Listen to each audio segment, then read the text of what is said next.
સદગુરુ સાહેબ જય જય નિજ ગુરુ સે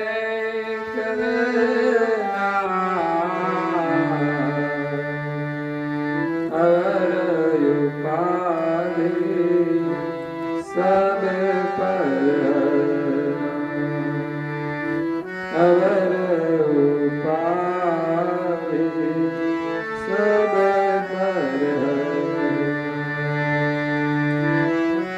जगन की जगत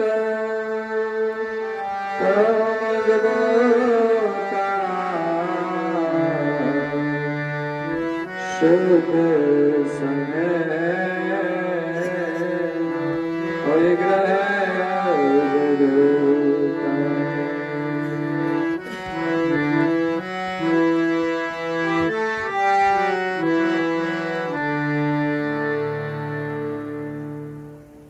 ભક્તજનો, જ્ઞાન સંપ્રદાયના અધ્યય સ્થાપક અનંત બ્રહ્માંડાધીશ વિશ્વનિયંતા સકર્તા સતકૈવલના પરમ વિશેષાંશ અનંત અંશોના તારણહાર પરમ મોક્ષના દાતા કૈવલ ધર્મ ધુરંધર મહાન સમર્થ પરમ શ્રેષ્ઠ પરમ વિભૂતિવાન પરમ દયાળુ પરમ કૃપાનિધિ સર્વજ્ઞ દિવ્ય પરમ ગુરુ શ્રીમદ કરુણાસાગર મહારાજના કૃપા પાત્ર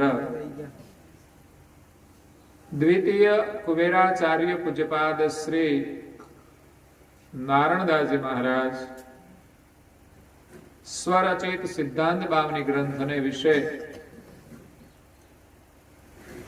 યોગનો મહિમા સમજાવતા કહે છે કે જજ્જા જોગ નિજ ગુરુ સે કરના અવર ઉપાધિ સબ પર હરના. ભક્તજનો, આ સંસારની અંદર ભવસાગર તરવા માટે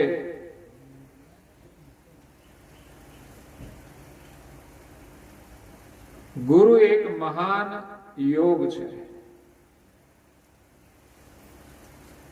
ગુરુના યોગ સિવાય આ જીવાત્મા ભવસાગર પાર થઈ શકતો નથી. આપણને મનુષ્ય જીવન મળ્યું છે.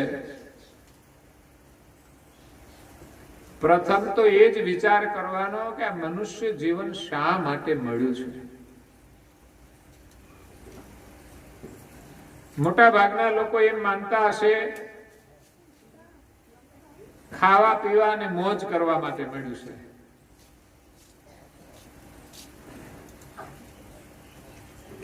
પરંતુ માત્ર ખાવા પીવાથી જ મોજ મળતી નથી.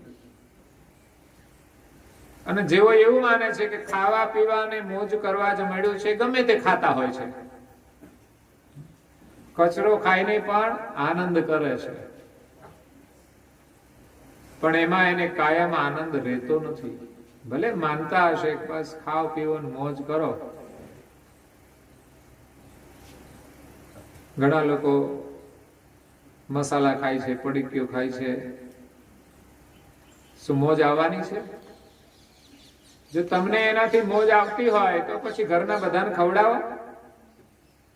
એમાં જો મોજ હોય તો ઘરના સભ્યોને પણ ખવડાવો, પણ નથી ખવડાવતા. શા માટે નથી ખવડાવતા? એ તમારી પાસે સમજણ તો હશે ને. વિચારજો, તમે જે ખાવ છો એ ઘરના સભ્યોને કેમ આપતા નથી, એની પાછળનું કારણ જાણો તમે, અને એનો વિચાર કરશો તો તમને એમ થશે કે ઘરના સભ્યોને નથી આપતા તો આપણે પણ શા માટે આ સેવન કરવું જોઈએ, આ કચરો શા માટે ખાવો જોઈએ. તો મનુષ્ય જીવન મળ્યું છે આત્મ કલ્યાણ માટે, આનંદ કરવા માટે મળ્યું છે. પણ માત્ર ખાવા પીવા અને હરવા ફરવાથી જ આનંદ નહીં આવે.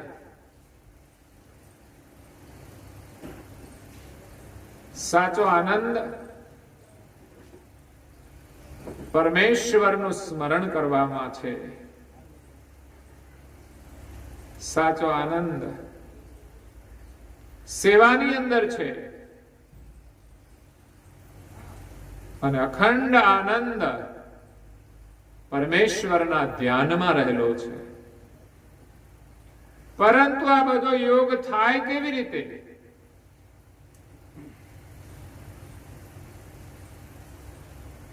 પરમેશ્વરનું સ્મરણ ક્યારે થાય? એમની સેવા ક્યારે થાય? અને એમનું ધ્યાન ક્યારે થાય? જ્યારે આપણા જીવનમાં ગુરુ સાથે યોગ થાય ત્યારે જ આપણે સેવા, સ્મરણ અને ધ્યાન કરી શકીએ છીએ.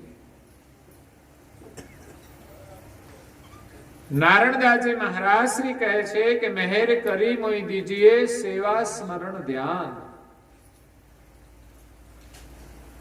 હે ભગવાન, અમને સેવા કરવાની શક્તિ પ્રદાન કરો, સેવા કરવાની સમજ પ્રદાન કરો, સેવા કરવાનો ભાવ પ્રદાન કરો. એમ જ સેવા થઈ શકતી નથી. ઘણી વાર સેવા કરવાની સમજ, સેવા કરવાનો ભાવ કે શક્તિ ન હોય તો માણસ મા બાપની પણ સેવા કરતો નથી.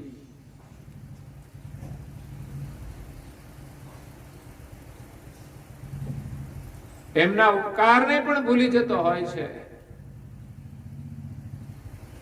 મા બાપને સાચવવા માટે પણ વારા કરવા પડતા હોય છે. એવા મનુષ્ય જીવનને ધિક્કાર છે કે જે મા બાપે જન્મ આપ્યો, કેટલું કષ્ટ સહન કર્યું, એમણે આપણને મોટા કર્યા, એ મા બાપની સેવા ન કરે તો એના જીવનને ધિક્કાર છે. મા બાપનો બદલો આપણે ક્યારે આપી શકતા નથી.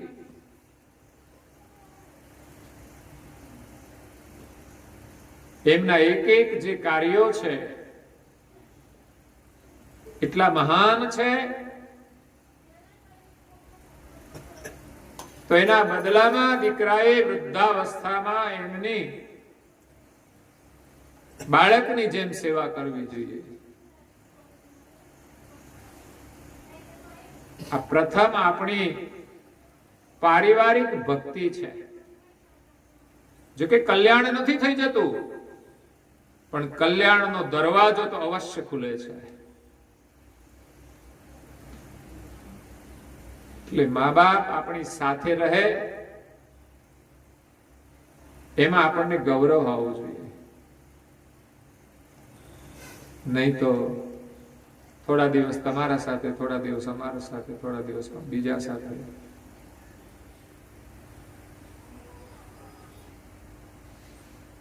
સાસુ અને સસરા એમની સેવા એ જ આશીર્વાદ છે. અને ભગવાનની કૃપા તો ત્યારે જ થાય છે કે જ્યારે આપણે પરિવારની અંદર વડીલોનો આદર કરીએ, માતા પિતાની, સાસુ સસરાની સેવા કરીએ, ત્યારે જ આપણી ભગવાનની ભક્તિ સફળ થાય છે. માતા પિતા સાથે મનમેળ ન હોય અને આપણે મંદિરમાં ભગવાનને પ્રાર્થના કરીએ, પ્રાર્થના થવાની નથી. કારણ કે જ્યાં ઘરના સભ્યો સાથે જ સ્નેહ નથી, પરમાત્મા સાથે સ્નેહ કેવી રીતે જોડી શકે? પરમાત્મા સુધી પ્રાર્થના પહોંચાડવી એ કોઈ સાધારણ કામ નથી.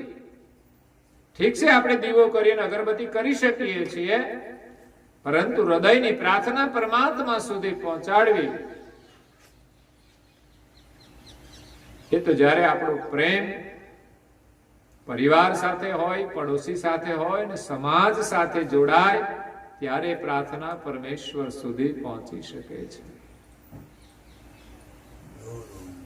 એટલે પરમેશ્વર સાથે પ્રેમ જોડવાથી આપણો પ્રેમ પરિવાર સાથે જોડાવો જોઈએ. ત્યાંથી આગળ વધી નહીં. એવું નહીં કે માત્ર પરિવારમાં બાંધી રાખવાનો.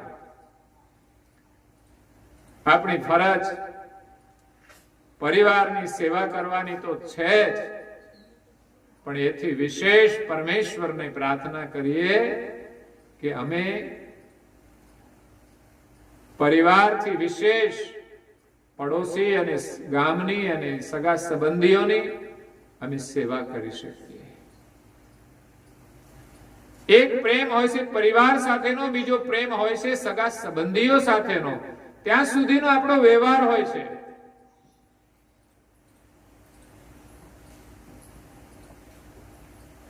અને એનાથી વિશેષ આપણો પ્રેમ સમાજ સાથે જોડાવો જોઈએ. જ્યાં પરિવારમાં જ સ્નેહ ન આપી શકીએ, એ સમાજને કેવી રીતે આપી શકીએ? પરિવારની અંદર જો આપણી પાસે પરિવારનું પોષણ કરવા માટે પર્યાપ્ત ધન ન હોય તો આપણે બીજાને મદદ ન કરી શકીએ. સમાજ સેવાની વાત તો બાજુએ રહે. એટલે આપણી પાસે એટલો પ્રેમ હોય કે પરિવારને આપતા પણ વધે, તો સગા સંબંધીઓને પણ આપણે મદદરૂપ થઈએ. પ્રેમની વાત છે, પૈસાની વાત તો બાજુએ.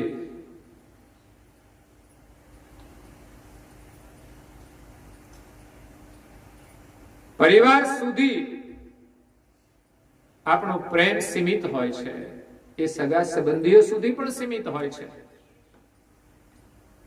પણ એ પ્રેમ જ્યારે સમાજ સુધી જોડાય ત્યારે જે પ્રેમ પરમાત્મા સુધી પહોંચી શકે છે.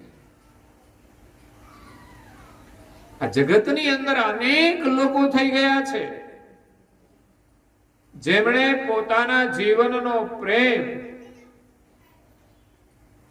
પરિવાર, સગા સંબંધીઓ અને એથી વિશેષ સમાજને આપ્યો છે. કોઈ દિવસ એવો ખાલી નહીં હોય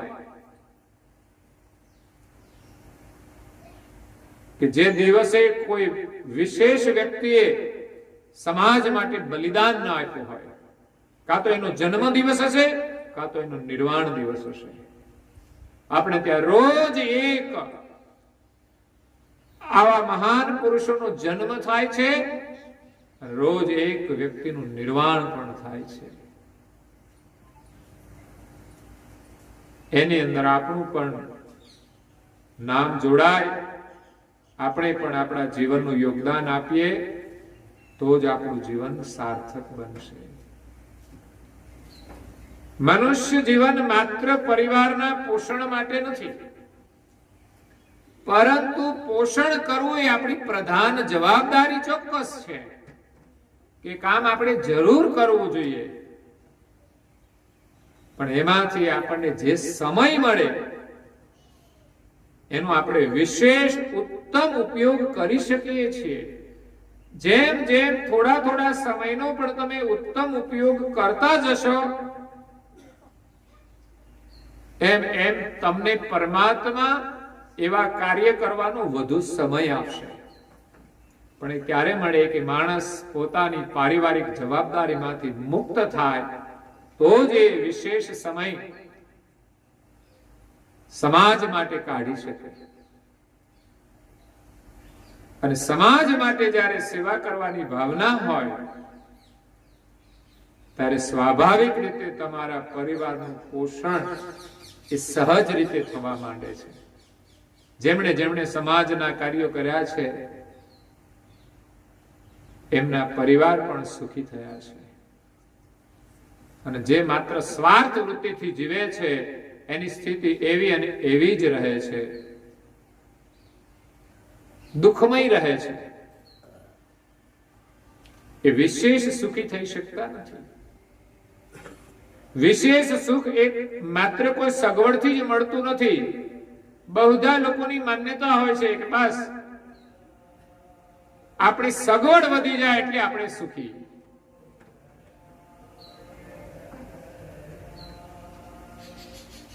જ્યારે ખરેખર જેટલી આપણે સેવા કરીએ છીએ,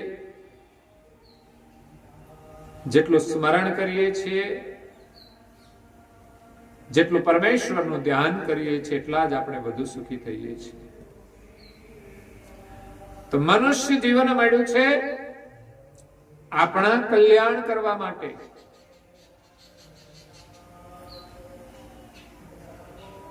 પણ કેવી રીતે થશે એનો આપણે વિચાર કરવાનો છે. સંત મહાપુરુષોના ગુરુજનોના માર્ગદર્શન વિના આપણે આપણું કલ્યાણ કરી શકવાના નથી. સતશાસ્ત્રોના અધ્યયન વિના, એમના ઉપદેશ વિના આપણે કલ્યાણ કરી શકવાના નથી. એટલે આજે મંગુવાની પાવન સ્મૃતિમાં એમના દીકરાઓએ એના આત્માના શાંતિ માટે શ્રદ્ધાંજલિ રૂપે અહીંયા કૈવલ જ્ઞાન સત્સંગ પારાયણ રાખવામાં આવ્યું છે. સતશાસ્ત્રોના ઉપદેશથી આત્માને શાંતિ મળે છે. સતશાસ્ત્રોના ઉપદેશથી આપણું કલ્યાણ થાય છે. માટે સદગત આત્માની પાછળ સતશાસ્ત્રોનો આપણને સૌને ઉપદેશ મળે.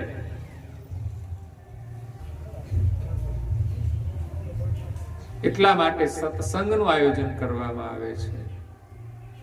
સદગત આત્મા તો એનું શરીર છોડીને ચાલ્યા ગયા છે. એનો પુનઃ જન્મ કદાચ થઈ ચૂક્યો હોય છે અને કદાચ વેટિંગમાં હોઈ શકે. ભાઈ અત્યારે ટ્રાફિક જામ છે એટલે વેટિંગમાં રહેવું પડે. ઘણી પ્રવૃત્તિ એવી હોય છે જેની ડિમાન્ડ વિશેષ હોય, એમાં વેટિંગમાં રહેવું પડે. મને એમ લાગે છે કે કોઈ પણ જીવને અહીંથી પ્રાણી પશુ પંખીમાં જવાનું હોય તો કોઈ વેટિંગ નહીં હોય, તમને મળી જ જશે. જે ગાડીઓની કોઈ ડિમાન્ડ ન હોય એ ગાડી તમને સામે આલીને મળી જાય. તમે જાઓ એટલે તમને આપી જ દે. પણ જેની ડિમાન્ડ વધારે હોય એ વેટિંગમાં હોય. મનુષ્ય જીવનની ગાડી એટલી સસ્તી નથી, એની ડિમાન્ડ વધારે છે. બધાને જોઈતી હોય. ભાઈ ના જોઈતું હોય?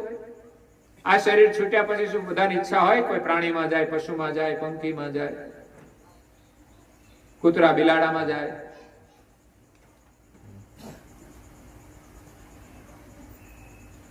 કાલે મેં મંદિરની ઉપર એક રૂમ છે સામાન ભરવાની. મેં કીધું આને ખોલીએ, જરા સાફ કરીએ. તો અંદરથી 6-7 ઉંદર નીકળ્યા.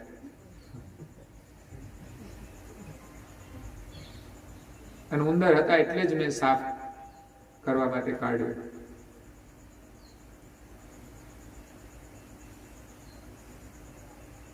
ત્યારે વિચાર આવે કે માણસ જો ભક્તિ નહીં કરે તો પછી આ ઉંદરમાં ફરવાનું કેવી મજા.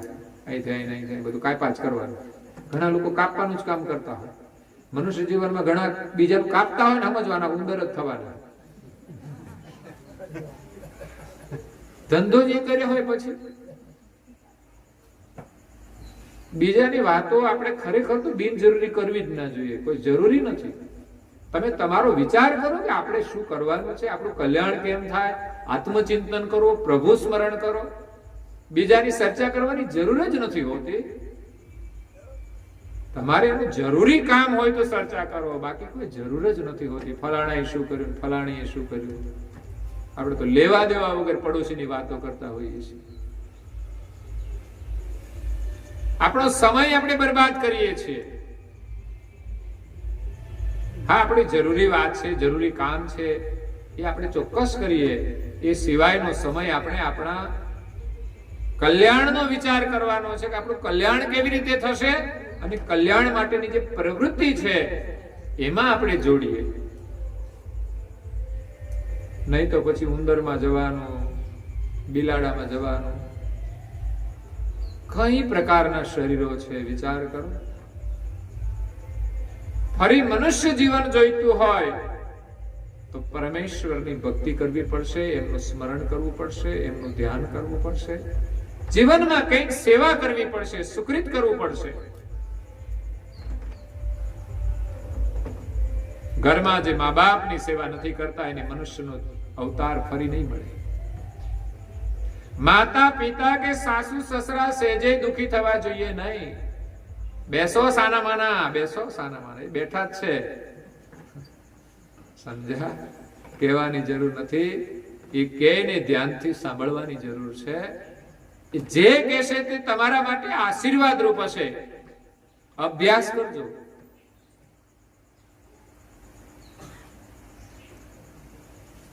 એના હૃદયમાં આપણા પ્રત્યે કેટલી ઉમદા ભાવના હોય છે. સાસુ હોય કે સસરા હોય, માતા હોય કે પિતા હોય. પણ આપણે જયારે મદમાં હોઈએ છીએ ને ત્યારે આવું બોલતા હોય છે, છાના માના બેસો. પણ આપણે એને કહેવાનું નથી. આપણે મોટા થઈએ ને ત્યારે યાદ રાખવાનું કે આપણે છાનું માનું બેસવું જોઈએ. સમજ્યા? આપણા અંતરમાંથી જે નીકળે ને આપણે યાદ રાખવાનું કે આપણે મોટા થઈ જાય ને પછી છાના માના બેહવાનું.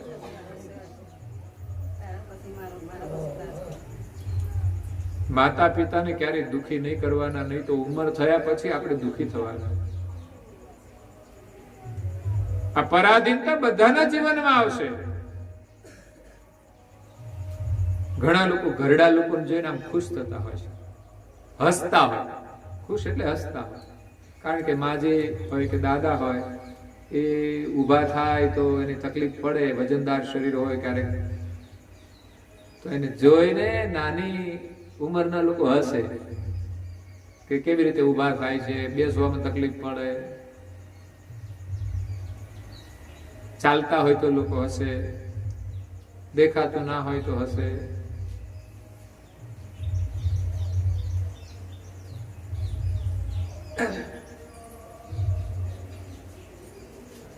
એક છોકરાએ એક માજીને પૂછ્યું કે માજી તમે શું શોધો છો? માજી કઈક શોધતા હતા.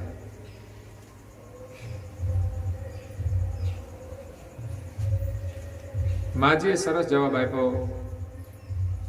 છોકરાઓ થોડા હસતા હતા એટલે માજી એનો જવાબ આપ્યો કે બેટા હું મારી જુવાની શોધું છું, અહીં જ ખોવાઈ ગઈ છે. તારી ના ખોવાઈ છે, ધ્યાન રાખજે. એટલે ક્યારેય પણ ઉંમરવાળા લોકોને જોઈને હસવું તો નહીં જોઈએ, પણ મનમાં દુઃખ થવું જોઈએ. કેવી પરાધીનતા છે, કેવી વૃદ્ધાવસ્થા છે. જરૂર લાગે તો એને મદદરૂપ થવું જોઈએ અને વિચારવું જોઈએ કે આપણી પણ એક દિવસ આવી અવસ્થા આવશે. આ શરીરનો શું ભરોસો, કેવી હાલત થશે. હમણાં એક ગામની અંદર એક જગ્યાએ અમે પધરામણી ગયા, માળના મુવાડા. એક ભાઈના બંને પગ કપાયેલા હતા, વ્હીલચેરમાં બેઠા હતા. અમે પધરામણી ગયા. પોતે એક શિક્ષક પણ હતા. જ્યારે એને પગ હશે ત્યારે એની કેવી આમ સ્વતંત્રતા હશે, કેવો આનંદ હશે. એમણે નોકરી કરી હશે, ફર્યા હશે. એને ત્યારે ખબર પણ નહીં કે ભવિષ્યમાં મારે બે પગ વિના રહેવાનું છે. એને વિચાર નહીં કર્યો. પણ એવી દુર્ઘટના કઈ ઘટી હશે, મેં પૂછ્યું નહીં કશું. તો એને કેટલું દુઃખ થયું હશે. અને એની પરાધીનતા જોઈને આપણે વિચાર કરવાનો કે આપણને ભગવાને બે પગ આપ્યા છે, તો સેવા કાર્ય માટે કેમ સમય ન કાઢી શકે? નવરા બજારે રખડ્યા કરવાનું કામ વગરના. આપણા કામ માટે તો આપણે કામ કરીએ છીએ, પણ એ ન હોય તો એનાથી પણ ચલાવી લેવું પડતું હોય છે. ત્યારે આપણને સેવા કાર્ય માટે તો પહેલા સમય લેવો જોઈએ. આપણું કામ તો પછી કરવાનું જ છે અને થશે. પગ ન હોય તો આપણે કશું ન કરી શકીએ. એની જગ્યાએ પગ છે તો સેવા કાર્ય પહેલા કરો અને તમારું કાર્ય પછી કરો. કારણ કે આપણા બધાના માટે પરમેશ્વરનું સ્મરણ કરવાનું હોય, સેવા કરવાની હોય કે ધ્યાન કરવાનું હોય, એ કામ આપણું પહેલું છે મનુષ્ય જીવનને સફળ કરવા માટે.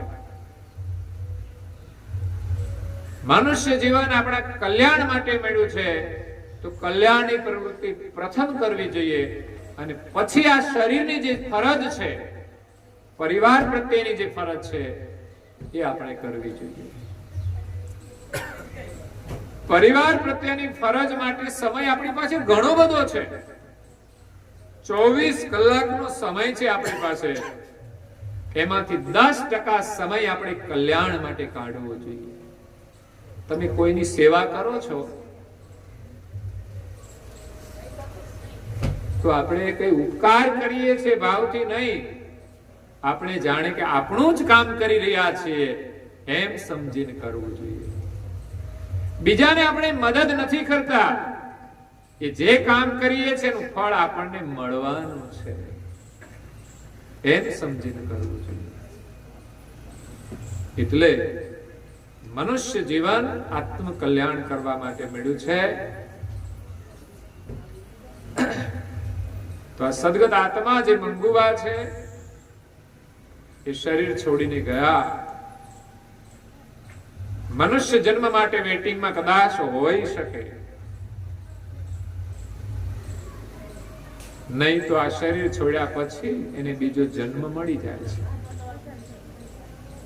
મનુષ્ય જન્મનું પણ એડમિશન મળી જાય, કારણ કે રિઝર્વેશન હોય ને તો પાછું મળી જાય. અગાઉ તમે રિઝર્વેશન કરી રાખ્યું હોય, ભગવાનનું સ્મરણ એ ફરી મનુષ્ય જીવન મેળવવાનું એક રિઝર્વેશન છે. જીવનમાં સારા કર્મ કરીએ એ મનુષ્ય જીવન મેળવવાનું રિઝર્વેશન છે. એના માટે કોઈ વેઇટિંગ નથી. એટલે આ સત્સંગ પારાયણ એ પાછળના લોકો માટે ખાસ તો કરવામાં આવે છે. આ સામાજિક પ્રસંગ છે, એટલે પરિવાર પણ હોય અને સગા સંબંધીઓ પણ હોય. એટલે સદગત આત્માની પાછળ જે સત્સંગ કરવામાં આવે છે એ પરિવારના આશીર્વાદ માટે છે, અને થોડા થોડા સગા સંબંધીઓને પણ લાભ મળે. કારણ કે તો એક જણા આવ્યા હોય ને, પરિવાર તો આખો હોય અહીંયા, એટલે આખા પરિવારને લાભ થાય, સાથે સાથે સગા સંબંધીઓ જે આવ્યા હોય એમને પણ સતશાસ્ત્રોનો ઉપદેશ મળે, એમનું પણ કલ્યાણ થાય. એટલા માટે આ સત્સંગ પારાયણ કરવામાં આવે છે. એટલે મનુષ્ય જીવનમાં કલ્યાણ કરવા માટે આપણા શાસ્ત્રો એમ કહે છે કે આપણા માથે કોઈ ગુરુ હોવા જોઈએ. ગુરુની કૃપા વિના આપણું કલ્યાણ થતું નથી. ગુરુની કૃપા વિના આપણને જ્ઞાન મળતું નથી. શાસ્ત્રોનું અધ્યયન કરીએ, કથા શ્રવણ કરીએ, પણ આપણા અંતરમાં ક્યારે ઉતરે, આપણા આચરણમાં ક્યારે આવે? જ્યારે ગુરુની કૃપા, જ્યારે ગુરુમાં આપણી શ્રદ્ધા હોય, જ્યારે સંત મહાપુરુષોમાં આપણી શ્રદ્ધા હોય, ત્યારે જ આપણને ઉપદેશ લાગે છે. છતાં પણ આપણે શ્રવણ કરીએ છીએ, એનો લાભ તો અવશ્ય થાય છે. સારું કામ કરીએ એનો લાભ અવશ્ય થાય છે. કારણ કે ઘરમાં તમે સારું બિયારણ લાવીને રાખો, તમે વાવો નહીં ત્યાં સુધી તો લાભ ન મળે, પણ લાવો તો ઉપયોગી તો થાય ને. ગમે ત્યારે તમે વાવો તો થાય, બીજાને આપો તો પણ થાય. લાવ્યા છો તો કોઈ ને કોઈ દિવસે એને વાવશો તો ખરા જ. તમને વિશ્વાસ આવશે કે મોસમ સારી છે, વરસાદ સારો છે, તો ચાલો વાવીએ. તો બિયારણ તો અગાઉ લાવ્યા હોય, જે દિવસે લાવ્યા હોય તે દિવસે જ કઈ વાવી દીધું હોય એવું નથી હોતું. એનો ઋતુ યોગ હોય ત્યારે આપણે વાવીએ છીએ. એટલે સારું લાવેલું બિયારણ આપણને ઉપયોગી થાય છે. એમ જે સારા વચનો સાંભળ્યા છે એ આપણા માટે ઉત્તમ બિયારણ છે, ઉત્તમ વિચાર. જ્યારે પણ આપણને જરૂર લાગે ત્યારે ચોક્કસ એ ઉપયોગી થશે. પરંતુ ગુરુની કૃપા હોય તે તત્કાળ આપણા જીવનમાં ઉપયોગી થાય છે. આપણા માટે એ ઋતુ વર્તમાન હોય છે. જ્યારે ગુરુમાં આપણી શ્રદ્ધા હોય છે ત્યારે જે જે વચનો સાંભળીએ તે આપણા જીવનમાં ચરિતાર્થ થઈ જાય છે. નહીં તો સારું કામ કરવા માટે પણ આપણે વિચાર બહુ કરીએ છીએ કે કાલે કરીશું, વાયદા બહુ કરીએ છીએ કે કાલે કરીશું, કાલે કરીશું. કાલ કરતા તો જીવન પૂરું થઈ જાય છે, કાર્ય અધૂરા રહી જાય છે. એટલે જ્યારે ગુરુમાં આપણી શ્રદ્ધા હોય છે ત્યારે ઉત્તમ જે વચનો સાંભળીએ એ આપણા જીવનનો એક હિસ્સો બની જાય છે. અને સમર્થ ગુરુ મળવા એ પણ દુર્લભ છે. પરમ ગુરુ કરુણાસાગર એ આખા વિશ્વના ગુરુ છે. 14 લોકના જે દેવતાઓ છે એના માથે પણ પરમ ગુરુની ગતિ બિરાજમાન છે. એટલે પરમ ગુરુ 14 લોકના શિર પર સમર્થ ગુરુ છે. તમે એમના જ્ઞાનનું અવલોકન કરશો તો તમને એમની ઓળખ થશે કે પરમ ગુરુ કોણ છે. ગુરુ કરવા એટલે માત્ર કરવા ખાતર કરવા એવું નથી કે ગમે તેની પાસે આપણે કંઠી બંધાવી દઈએ. મહાપુરુષો તો એમ કહે છે કે આપણા ગુરુ જ્ઞાની હોવા જોઈએ કે જેની પાસેથી આપણને ઉત્તમ જ્ઞાનની પ્રાપ્તિ થાય. તો એવા મહાન જ્ઞાની એ પરમ ગુરુ છે જેમણે આપણને અગાધ જ્ઞાન આપ્યું છે. જે જ્ઞાન દ્વારા આપણને આપણા સ્વરૂપની ઓળખ થાય અને આ જગતના જે કર્તા છે, સર્જનહાર છે, એમની પ્રાપ્તિ થાય છે.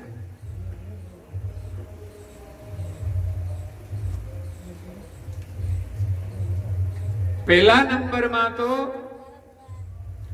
આ જગતના માલિક કોણ છે, સર્જનહાર કોણ છે, એનો નિર્ણય પણ ગુરુના જ્ઞાનથી થાય છે.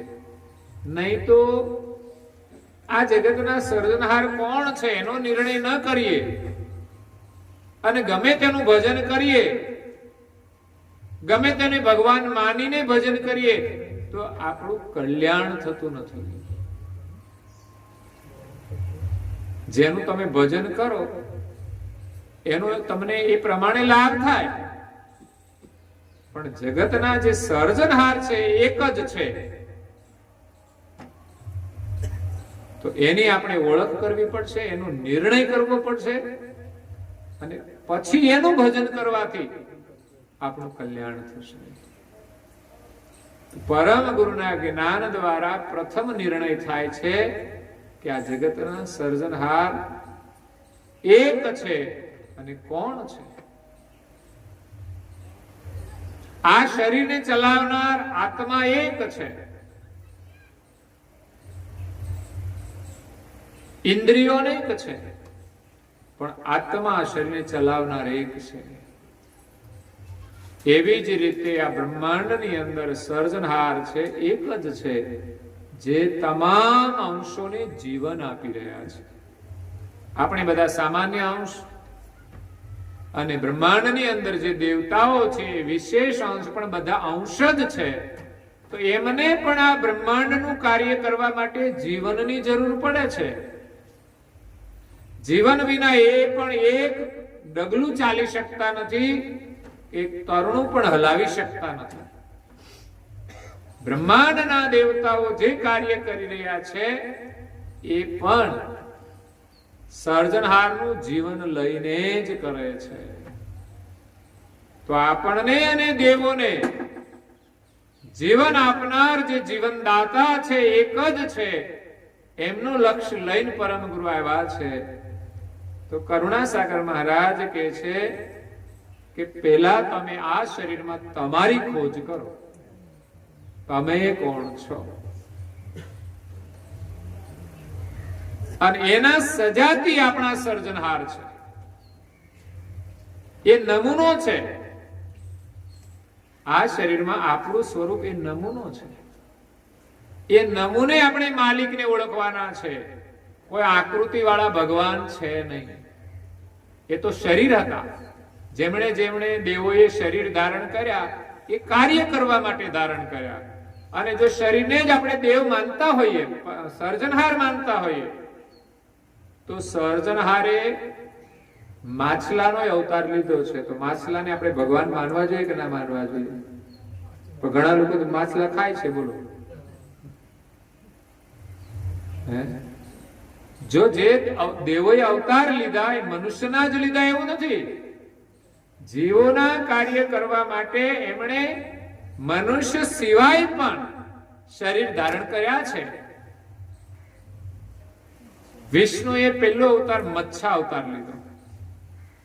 જો માછલી ભગવાન હોય તો આપણે ઘરમાં માછલીનો ફોટો રાખીને પણ પૂજા કરી શકીએ. તો ઘણાના ઘરમાં હોય છે પેટીમાં માછલીઓ. પણ એ માછલીનું એક શરીર છે અને જગતના કાર્ય કરવા માટે એને શરીર ધારણ કર્યો. પણ એની અંદર જે અંશ હતો એને આપણે જાણતા, તો આપણે એનું ભજન કરવાનું છે, એને ઓળખવાના છે કે અવતાર લઈને આવ્યા એનું સ્વરૂપ કેવું છે. એ આકાર વાળું નથી. આપણે બધા પૂજા આકાર વાળા શરીરની કરીએ છીએ, પછી મનુષ્યનું હોય કે કોઈ પણ હોય. બીજો એક અવતાર કાચબાનો લીધો વિષ્ણુએ. તો મંદિરમાં કાચબો રાખીએ છીએ પણ પૂજા કરવા માટે નહીં, એની આરતી કરવા માટે નહીં. એની ચંદનથી આપણે પૂજા નથી કરતા. ઘણા લોકો પગે લાગે છે ને કે ભાઈ મંદિરમાં છે પગે લાગવું જોઈએ.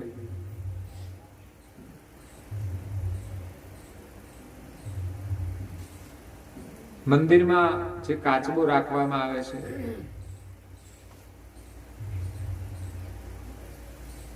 એક સંયમના પ્રતીક રૂપે છે. પ્રત્યાહાર જેને કહેવાય, પ્રત્યાહાર. યોગના 8 અંગની અંદર એક અંગ છે પ્રત્યાહાર. યમ, નિયમ, આસન, પ્રાણાયામ, પ્રત્યાહાર, ધારણા, ધ્યાન અને સમાધિ 8 યોગ છે. સાધનાના 8 અંગ છે. પ્રત્યાહાર એક સંયમ માટે આ કાચબાનું પ્રતીક છે કે એને જોઈને આપણને પ્રેરણા મળે કે આપણે કેવી રીતે જીવન જીવવું જોઈએ. કાચબો તો બધાએ જોયો હશે. કાચબો પાણીમાં પણ રહે અને જમીન ઉપર પણ રહે. એ ચાલ્યો જતો હોય, તમે એને ટચ કરજો, અડજો, તરત જ એ ઉભો રહી જશે અને એના 4 પગ અને 5મું મુખ એ પોતાની બોડીની અંદર ખેંચી લેશે. એને ખતરો લાગ્યો કે મને કોઈ અડ્યું એટલે મારા 4 પગ અને મુખને કોઈ ઈજા થવી જોઈએ, તો એ અંદર લઈ લે છે. પછી એના ઉપરથી ટ્રક ચાલી જાય ને તો કશું થાય નહીં. એમ આપણી 5 જ્ઞાન ઇન્દ્રિયોને સુરક્ષિત કરવા માટે, 5 કર્મ ઇન્દ્રિયોને અંકુશમાં રાખવા માટે આ પ્રત્યાહારનું પ્રતીક છે કે જ્યારે જ્યારે આપણને કોઈ જગ્યાએ ખતરો લાગે કોઈ પ્રવૃત્તિમાં, તો આપણી ઇન્દ્રિયોને અંતર્મુખ કરી લેવી જોઈએ. પણ એવું આપણે નથી કરતા, તો પછી પરિણામે એક્સિડન્ટ થાય છે, મુશ્કેલી આવે છે. કોઈ માણસ ખોટું કામ કરે એનું પરિણામ કેવું આવે? ખરાબ જ આવે. એટલે જ્યાં જ્યાં ખતરો દેખાય ત્યાં આપણી ઇન્દ્રિયોને આપણે સંયમમાં રાખવી જોઈએ, અંતર્મુખ કરવી જોઈએ. એના માટે કાચબો છે. પછી એક વરાહનો અવતાર લીધો છે. વરાહ, ભૂંડનો અવતાર લીધો. બોલો, ભૂંડ. ભૂંડ કેટલા બધા છે. શહેરમાં જાવ તમને જોવા મળે, ગામડામાં આવી ગયા છે. તો ભૂંડનો અવતાર લીધો હોય તો ભૂંડને મરાય ખરું? એને ખાવા ના આપવું જોઈએ? આપણે ખેતરમાં ખાય તો ભલે ને ખાય. પણ એવું ભગવાનનું સ્વરૂપ નથી. આ ભૂંડની અંદર આત્મા છે, એ માલિકનો અંશ જ છે. એટલે અંશ ભાવે એને આપણે મારી તો ના જ શકીએ, આપણા ખેતરની રક્ષા ચોક્કસ કરી શકીએ, પણ એની કતલ આપણાથી થઈ શકે. કેટલાય ભૂંડ કપાય છે, ઘણા લોકો ખાય પણ છે, કપાતા હશે, ખાતા જ હશે ને. માણસો પણ પછી ભૂંડ જેવા થવાના. ઘણા લોકો મુર્ગા ખાય, મુર્ગા જેવા થાય, અને એમાં અવતાર એને લેવો જ પડે, કારણ કે એને મુર્ગા ખાધા છે તો પછી એને મુર્ગા થવું પડશે અને એની કતલ પણ થશે.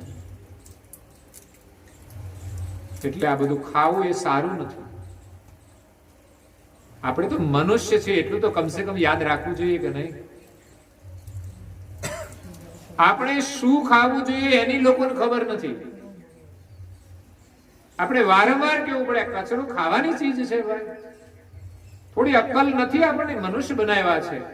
પ્રાણીઓને અક્કલ છે કે આ ખવાય ના ન ખવાય. માણસ જ એક એવો છે કે જેની પાસે અક્કલ રહી નથી. વિચાર કરો, એ કઈ શાળામાં ભણ્યો છે એ જ ખબર નથી પડતી. એને ભણેલા કેવી રીતે કહેવાય એ ખબર પડતી નથી. મેં તો સૂત્ર લખ્યું છે જેટોલી ગામમાં કે વ્યસની લોકો જે વ્યસનનું સેવન કરે છે તે ભણેલા હોવા છતાં અભણ છે. શું આપણે ભણ્યા? અને જે લોકો ભલે અભણ હોય પણ છતાં એની પાસે સમજણ છે કે આ વ્યસન ન કરાય, એનું નામ ભણેલા કહેવાય. એટલે બહેનો વધુ ભણેલા છે, ભાઈઓ ઓછું ભણેલા છે. આમ સર્વે કરવામાં આવે તો એમ લાગે કે ભાઈઓ થોડા વધુ ભણેલા છે. વધુ ભણેલા છે કે વધારાનું ભણેલા છે ખબર પડતી? વધારાનું ભણેલા છે. કઈક વધારાનું બધું નકામ.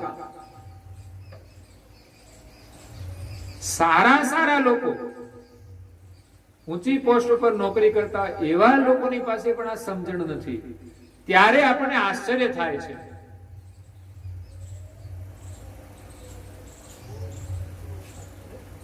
કે ભણ્યા પછી તો આપણામાં આ સમજણ આવવી જોઈએ. તમે જ્યાં જુઓ તમારી નજર પડશે ને તરત જ તમને આવા લોકો દેખાશે. સારા ભણેલા ગાડીમાં ફરતા લોકો, ગાડી ફરતા હોય ને બિસ્ટોલો ધુવાડા કાઢતા હોય. કારણ કે પાછા ગાડીમાં એટલે બિસ્ટોલ જ પીવાય ને, હાદી થોડી પીવાય. ગાડી આખી ગંદી કરે. ઘરમાં બીજા બેઠા હોય એને શું સમજવાનું? ટીયર ગેસ છૂટે પછી કેવી પરિસ્થિતિ થાય? બીજા બધા હેરાન થાય. ઘણી વાર લોકો પોતે તો હેરાન થતા હોય છે પણ બીજા બધાને હેરાન કરતા હોય છે. ઘરમાં ધુમાડા કાઢ્યા કરે. કેવા વાળાએ શરૂઆતમાં કીધું હોય, પછી તો જેને નાક જ ન હોય એને શું કહેવાનું સાહેબ? સમજો, ઘરમાં તમારા સભ્યો તમને કહેતા હોય તો તમારે સાંભળવું જોઈએ અને સમજવું જોઈએ. અને વારંવાર કહેવા છતાંય પછી ન કે સમજવાનું, હવે નાક રહ્યું નથી. ઘરના લોકો થાકી જાય અને પછી સમજી જ લે અંદર જે આને નાક જ નથી, હું કહેવાનું. એટલે શું ખાવું એની આપણને ખબર નથી, એનો વિવેક નથી આપણામાં. એવા લોકો નાની પડીકીથી માંડીને, આ પડીકીઓનો બહુ ટેસ્ટ લોકો કરે છે. પડીકીઓ તો હમણાંથી નીકળી, પેલા તો હતી નહીં. તો જૂની પેઢીના લોકો પડીકીઓ ખાય છે. બોલો, એને ઈચ્છા છે કે ટેસ્ટ તો કરીએ કેવું છે, જોઈએ છે. વડીલો જે છે ને એ બધા પડીકીઓ ખાતા હોય છે. પેલા તો હતી જ નહીં, એમાં આદત કેવી રીતે પડી ગઈ? પણ લોકોને સમજણ જ નથી હોતી. બસ ગમે તે ખાવ. એટલે નાની પડીકીઓથી માંડીને ખાવું જોઈએ. મુખવાસ ખાવો જોઈએ. ધાણાની દાળ છે, વરિયાળી છે.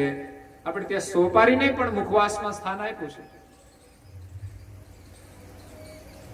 તો એ મુખવાસ હતો એ આપણે છોડી દીધું.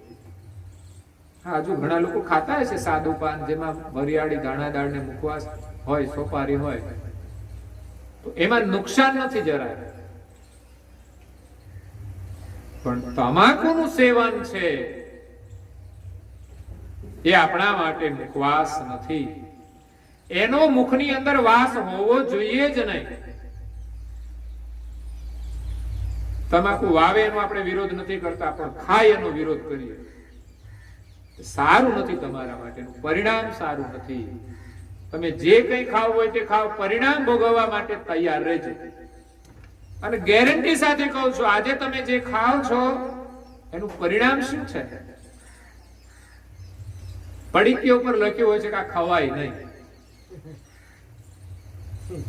આ નુકસાન કરે છે એવું લખ્યું હોય છે. અને ઘણી વાર તો ચિત્રો પણ દોરેલા હોય છે કેન્સરના. જડબા આખા ઓપરેશન કરેલા હોય એવા જડબા બતાવે છે. મને લાગે છે કોઈ વાંચી તો નથી શકતા આવી સૂચનાઓ, પણ ઉપરના જે દ્રશ્યો છે ને એ દેખાતા પણ નથી. એટલે એ અભણની સાથે સાથે અંધ પણ કહી શકાય.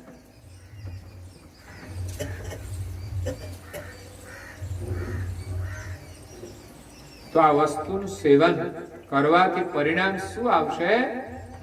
કેન્સર થશે. બધા લોકો એમ કહે છે કે બધા ખાય છે, બધાને ક્યાં કેન્સર થાય છે? પણ વિજ્ઞાનનું સંશોધન છે કે આનું પરિણામ કેન્સર છે. કદાચ ઇમ્યુનિટી પાવર એટલે તમારી રોગ પ્રતિકારક શક્તિ વધુ હોય ત્યાં સુધી વાંધો ન આવે.